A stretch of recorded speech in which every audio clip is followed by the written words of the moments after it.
And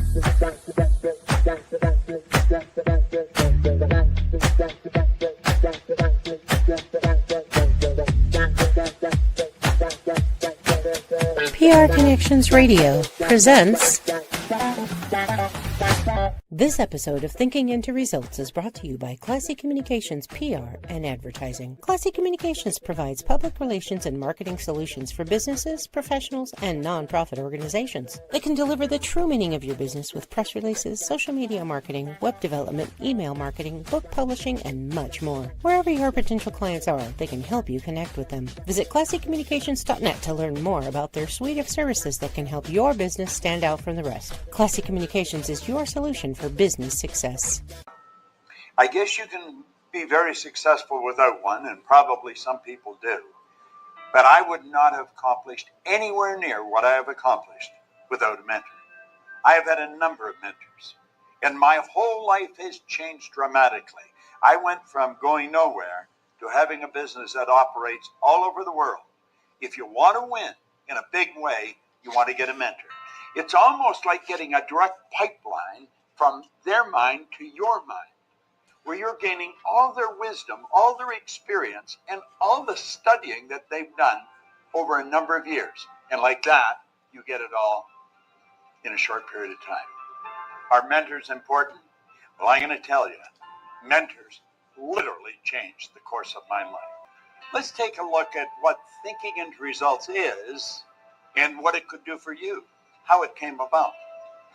You see, my life had changed dramatically. I went from earning nothing to earning over $1 million a year.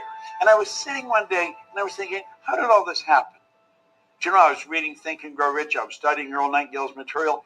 But a lot of people have read those books and studied Earl's material. And they weren't accomplishing what I was accomplishing. So I had to ask myself, what am I doing so different?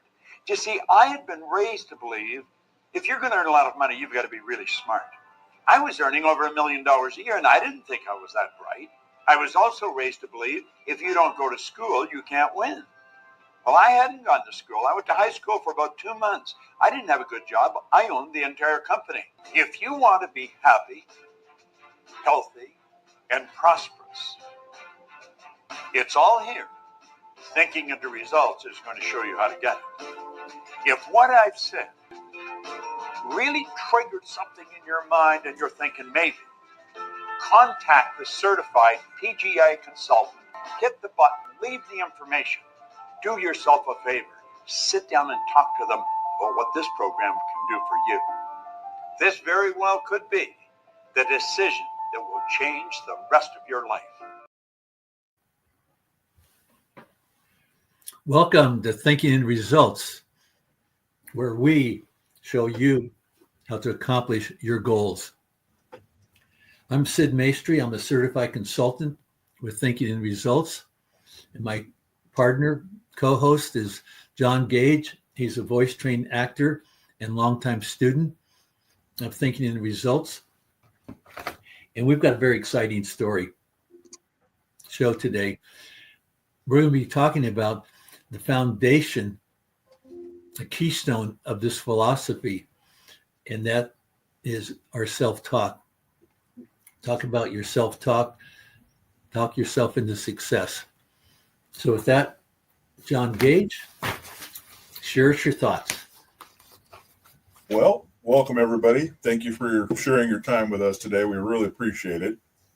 Today's podcast, as Sid was saying, is self-talk. You auto-suggest your way to success. How do you do that? Well, let's start with how we as a society work on a regular basis. We self-talk and auto-suggest ourselves all the time. We're constantly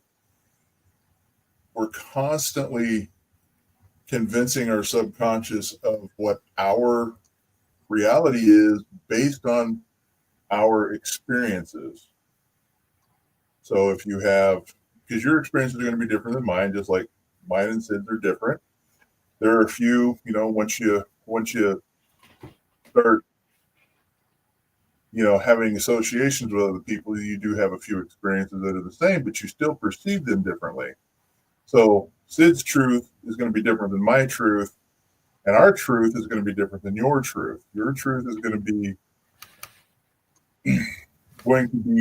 based on your experiences and what your beliefs are.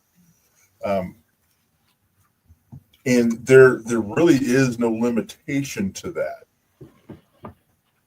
What I mean by that is we as a society limitate our own minds. Would you agree with that, Sid? That we do limitate our own minds? Or Oh yeah. Oh yes. and the facts are there's no limit to that. And that would be another thing you would agree with, or am I incorrect in assessing it that way? No, as you were talking, and you're talking about reality, everything that we believe, we call it your truth, but everything we believe is the truth for us, and it's our reflection of how we see the world. And there's a lot of stuff in our beliefs, we can't really back them up, but we have them. And what we're going to talk about today is how do you change your beliefs, identifying what happens with the positive versus the negative and the vibration, which John will share that with you. Yes, I will, actually. Well, and mentioning vibration, and this may be something that some people may not agree with. They may not understand it yet. Maybe they're not open to it. But it really doesn't take any more energy to accept poverty and misery than it does to expect riches and a happy life. It really doesn't. It takes the same amount of energy from you to accomplish either or. You can either accept what's happening to you and allow those negative thoughts to become your auto-suggestion, your self-talk. Oh, I can't believe I woke up, I stubbed my toe, and I went in to brush my teeth and ended up brushing my nose hairs with my toothbrush instead, and progressively it gets worse all day long. I was walking down the street and my foot got stuck on some gum and my shoe came off, and it's because I know it's I'm making a little bit of fun of it, but it really is. I know everybody's had those days. I know you've had those days, Sid. We've talked about it. I guarantee I've had those days, and I'm sure you folks out there have had those days, because you can't help it. And it seems like when something bad happens and you keep going, man, I'm having such a bad day, what you're doing is telling your subconscious that this is the reality of it. And what I like to do go ahead, Sid. You have something, you have an input? Go ahead. Well, I have the real life things that were happening and being able to, what's the right word? Keep it neutral. This just happened the past week or so. I don't have a real ID card. I kept putting it off and putting it off. So you're not a real person? Oh my goodness. 2 or 3 weeks ago, I heard that the cutoff date was May 5th. After that, you better have the real ID. I've already booked a flight on May 12th to go to San Jose to celebrate a grandson's graduation from college. June 12th, so you better get that ID soon, son. So this is what happened. So I look online to see what I needed, and I heard that on Wednesday they were taking, this is Las Vegas, DMV, that they were taking walk-ins. So I get there early at 6, and by 8 o'clock they're going to open. They tell us, oh, no walk-ins today. And I heard that another one was. So that's about 20 miles away. So I drive over there, spend another couple hours, and I didn't have my birth certificate. I didn't have a certified. I had a copy. So I'd go home. I find one. Go back yesterday. By what? I had one from 1989. It was kind of wow. back in my file. I found this. Great. So I go yesterday to the one, the second place is on Decatur. Get in line, and by the time I get up to the window, to send you to someone who's going to help you, they said, well, you need a bank statement that's within the last 50 days. Well, I had a bank statement. Well, I pulled it out. It was from November 2024. That's a little further than 50 days. Yes. So that's 3 trips, usually 1 to 2 hours or more. So now I get home, and I threw all the ones that came in this year away, and then it dawned on me, wait, I can go online and I can print it. So now I printed it. Now I'm ready to go back to get it done tomorrow. No, I forgot to mention, yesterday they told me we only do this between 3 and 4. Tuesdays and Wednesdays, 3 to 4, 2 hours in the week.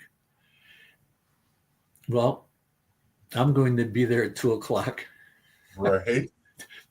But that's a good example of things, the negative just piling up. But John, but I'm not upset. No. Because I had Plan B. Mm-hmm. Plan B is if I don't get it, can't use that May 12th flight. I can just move it to 4th of July, and I can go visit family on 4th of July. There you go. So that's my fallback. But see that now, I like that you said that. You know why? Because even though that negative happened, you found a positive in it. Because you've trained your subconscious to do what? Look for Plan B. To always understand that bad things happen, and there's always going to be some sort of positive out of the negative. We may not see it, and I know you weren't here last week, but I know you listened to the story I told. Yes, that was a lot of negative, and that was. But you know what? I knew there was positive in it, and I chose to make my life positive. It really didn't take any more effort than allowing everything else around me that's negative to affect my life. I know we both experienced it, and negative. And I want to clarify for everybody out there that even though you're trying to be positive about everything, negative will still happen. And you, even though that negative happens, like you get up and stub your toe, instead of going, oh, I stubbed my toe, what a lousy day, you go, oh, I stubbed my toe, that's okay, it'll get better. There, the pain's going away, okay, great. My day's fantastic, and move forward. Because what you're doing is you're telling your subconscious mind, I'm not searching for negative. Because we talked a couple of weeks ago, remember, so we talked about how criminals, when they first start doing criminal activity, they're really it's kind of an abhorrent behavior to them, or, they're turned off by it for layman's terms. And they gradually, the more they do it, the more they come to accept it, the more they realize that this is the life, this is their truth, as we talked about earlier. And all those little life experiences and all of those little things we say to ourselves every day is self-talk. I do it, you do it, and you do it. Would you agree with that, Sid? Would you agree with that assessment of how self-talk works in the real world in general? Yes. I want to go when you're talking about changing your perception. I use the, let's say, the storyline that you're taking on the task is something you're going to be doing. Mm-hmm. And if all goes well, you're happy. I like to say that's a foundation to go further in that direction. But the good part is when it didn't turn out the way you wanted. There's always something good in it. It gives you a chance to take another look, another perspective, try another way. Yeah. And they use the expression of insanity is doing the same thing over and over again, expecting different results. And that's at the heart of the thinking and results program, is to change your thinking and to recognize the opportunity of thoughts that aren't, the things that aren't working. I use the thing that my personal, the key thing that stops me is I got something I'm going to do, and the little voice in my head says, I don't feel like it. And I have to steel myself to go do something that's on my calendar or my to-do list that day, and I just don't feel like it. Well, suck it up and go out and do it. But it's consciously aware that that's something that shows up in my mind. I could say a couple of times a day. Going to the gym, I've been erratic, but the last 3 days I've worked out. Why? Because I wrote it down on my to-do list. I got my little card, what I'm doing today, and gym is written there, and I've written the time, 6 o'clock. I'm going to go there and do my thing. So what you're saying is you chose to change your behavior. Yes. And decided to bring something better into your life, which is what it really is, what whole thing is about. Even if you're having a good life and you're happy, there's always room for improvement. And I know the title is self-talk.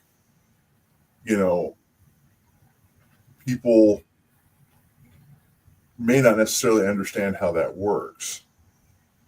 And to change how you think, you have to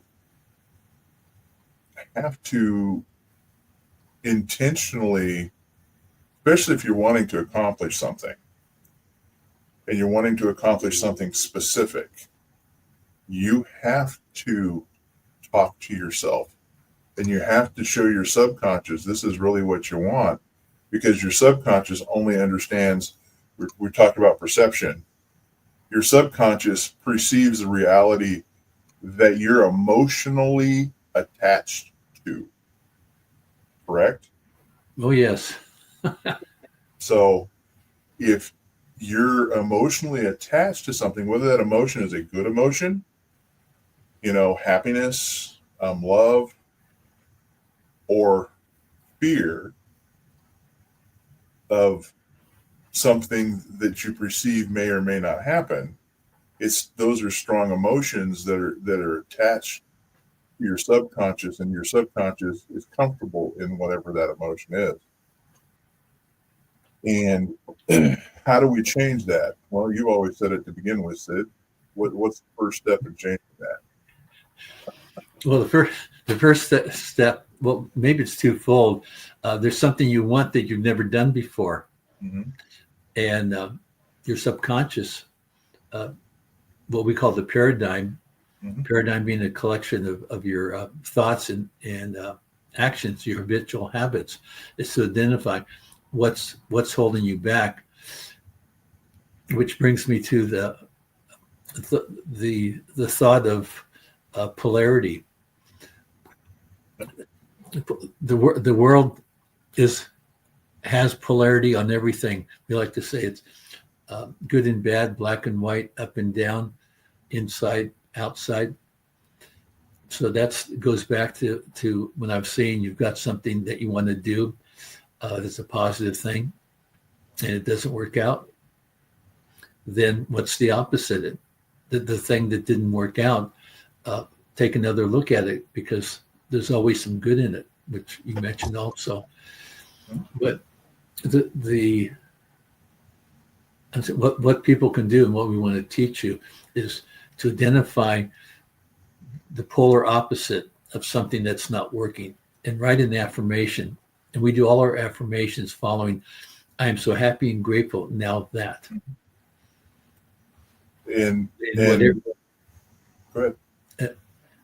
And we're doing that with emotion. We're putting it in the present tense like it already happened. I'm so happy and grateful now that I go to the gym every day. Well, I'm not used to that every day, but if that's what I wanted to do, I write out that statement and record it. The first time I like to write it out 100 times. I'm so happy and grateful now that I love going to the gym. Write it out 100 times, record it. Now I can listen to it. And at the heart of making changes, thinking the results, repetition is the key to determine what you want to be thinking. What are the positive thoughts? What are the positive goals? Using the affirmations and through repetition, you're able to change your behavior and your thinking. It sounds simple. It isn't necessarily easy. It takes commitment, takes a decision, and follow through. And I like to say having an accountability partner. That's where we come in. That's kind of what our service is we become your accountability partner. We help you stay true to what your vision is and what your dreams are.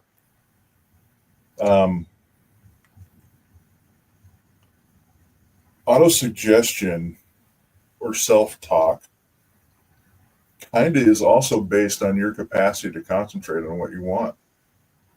I mean, if it's something that you really don't want, you're not necessarily going to be able to concentrate on it. Now, like Sid said, the first step we take is writing it down. This is an affirmation that I have that's in my desk right here in front of me. And it's written down. It's nice and clear. You can read it nice and clearly.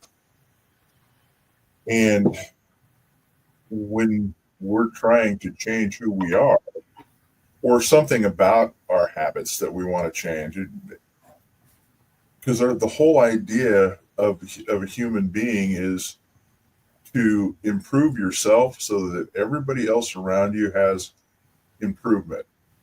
In other words, they're better off for just listening to this podcast, or maybe you just said a kind word to them and nobody said a kind word to them in many years, and all of a sudden they're like, oh, there are kind people out there. It's a lot of little things that we do, but once in a while you have some big things that you wish to accomplish, and the first thing you have to do is write them down and then read them out loud. That's what self-talk is. Like Sid said, we add, I'm so happy, but if you don't add emotion to that, it is irrelevant. I can sit here and read my goals all day long, and if I'm not being emotional or adding some sort of emotion into it, my subconscious is going to go, yeah, right, no, you're not serious about it, because the emotion, because we're attached to these things on my shelf behind me, I'm actually attached to several of those items in there on an emotional level, like several of the books back here from my high school years. And yes, people, they are the original books from my high school years. And they've been there, and in my life for a very long time, I have an emotional attachment to them. They're very important to me because they bring back memories of a time I felt was very important in my life. So, like this affirmation, if I was to just read it and go, I am so happy and thankful I weigh 275, have a 40-inch waist, 72-inch chest, 10% body fat, that's not going to do anything. Although, if you notice, it's very specific. John, about that too. Go ahead. Sorry to interrupt, but I wanted to, before we close today, the expression to emotionalize your goal, your affirmations, is to speak them. I like to say in front of a mirror, but to speak them with passion and unbridled enthusiasm. Right. I was getting ready to demonstrate that. And I actually do it because my mirror is it's the same room that I sleep in. Well, it's in the bathroom. And if I say this to myself, I'm going to wake up my beautiful wife. I'm not willing to do that. But I come into here and I have Zoom. I know it's silly, but I have Zoom and I pull Zoom up. So it's literally looking in a mirror and I read it. And I read it like, and this is how I read it. It's like, I am so happy and thankful. I weigh 275. Finally have a 40-inch waist, 72-inch chest, 10% body fat. I haven't had that since high school. And this is how I read it to myself. I walk a mile per day. Awesome. Do a full body workout 3 days per week. I eat all healthy foods, keeping my mind, and I point at myself and body in a peak, healthy performance and healthy position. And actually, I read that out of sequence, but that's okay. Can you see that? What's that? Do you see that in your mind's eye? Absolutely. Every time I read it, I see that because when I read this, I'm envisioning how I look. Because I went through it. If you guys listen to the previous show, you'll understand why this is very important to me. Because I was told just briefly, I'd be on 9 liters of oxygen for the rest of my life and never walk properly again. I still struggle with walking. As you can tell, I don't have any oxygen. So before I end, Sid, did you have anything you wanted to add? We're getting close to the end, and I'll go ahead and end it here soon. But is there anything you wanted to add to that real quick before I close out? I was thinking, that's the thought. We cannot achieve past what we can see. We have to be able to see ourselves. You are right, sir. You are 100% on point. That it's like earning money. If you want to earn more than you've been earning, you've got to be able to see it. You have to be able to see it's happening, and you have to. By the way, I have the money right here, and be able to see how your life is going to be. Right.